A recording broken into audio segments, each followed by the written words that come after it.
Hi everyone, it's Steph here from the Novelty Corner. Welcome back to my channel and welcome to a very belated video because this week is my Read Digital October TBR, and sometimes I film these TBRs and sometimes I don't, but I thought I would do one really quickly today for you and just list the books that I'm planning on reading. For anyone who's unfamiliar with this particular little project that I have going on, it's one where I am trying to read all of the books off my Kindle because there are hundreds on there that are unread. I set up a bingo challenge every month. I think I've only missed 1 month since I started this year. I think I started in February. For October, they're October themed prompts, but you can interpret them any way you like. It's not an overly competitive type of readathon thing. It is literally just to try and read as many books as I can off my Kindle.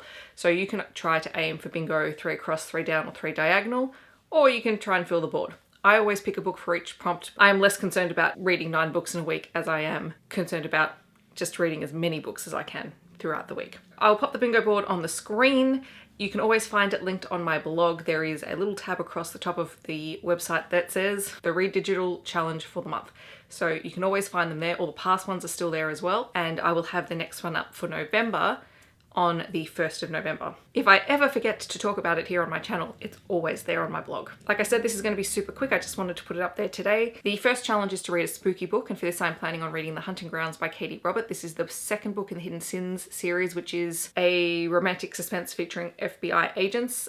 I know it's not technically your traditional ghosts, witches, spooky book, but I find crime, mystery, thriller type books more creepy than horror books. You can interpret these prompts however you like. The next challenge is to read a paranormal story. For that, I'm planning on reading Forged in Fire by Juliet Cross. This is the first book in the Vessel trilogy, and it is a paranormal romance with demons. The next challenge is to read a book with a black cover. For this, I am planning on reading A Touch of Ruin by Scarlett Sinclair, which is the second in her Hades and Persephone series, which is sort of like a fantasy romance, and I really enjoyed the first book and I've been meaning to continue this series all year. For my free choice square, I'm planning on reading Firelight by Kristen Callahan, which is the first book in her Darkest London series, which is a historical paranormal romance / steampunk type story. For the challenge to read a book that's part of the series, I would like to read The Marriage Contract, also by Katie Roberts. This is the first book in her O'Malley's series, and I've heard a lot about the O'Malley series over the last month or so from various platforms, including Katie's Patreon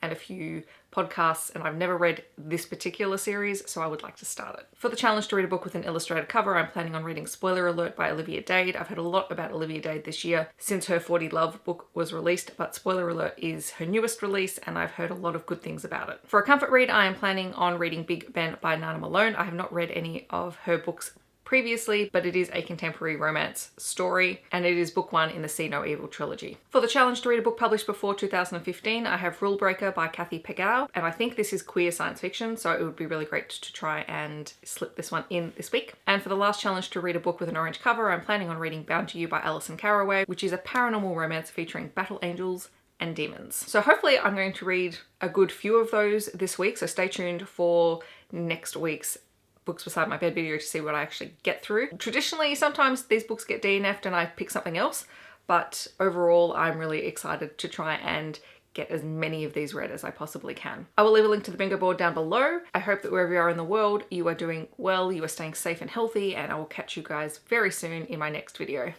Bye everyone.